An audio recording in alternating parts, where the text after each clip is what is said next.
Stalo sa to na konci dediny. V jednom z aut sedeli v čase zrážky 5 ľudia, medzi nimi aj deti, a za volantom sedel 69-ročný vodič. V tom druhom aute sa viezol mladý vodič sám. Boli sme poslaní v dopravnej nehode 2 osobných motorových vozidiel v obci Majerovce.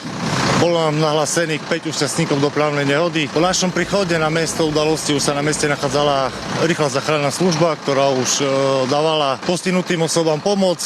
Naraz. Šmiga naraz. 2 auta v sebe. Na miesto nehody sme vyslali 3 pozemné ambulancie záchrannej zdravotnej služby.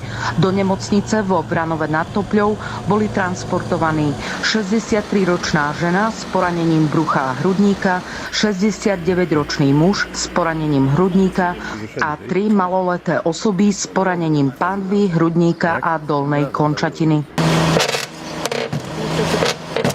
V aute, ktoré malo prejsť do protismeru, sedel v čase nehody 20-ročný vodič. Auto mu požičal jeho otec.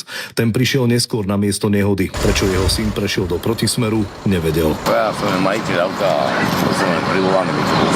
Vodič išiel od Vranova smer Majerovce a Sedliska. V obci Majerovce nezistených príčin vošiel do protismeru, narazil do protiidúceho vozidla, čím došlo k čelnej drážke vozidel. Mladší z vodičov predchádzal vozidla v mieste, kde nemal dostatočný rozhľad na vozovku, ktorý je potrebný na bezpečné predchádzanie.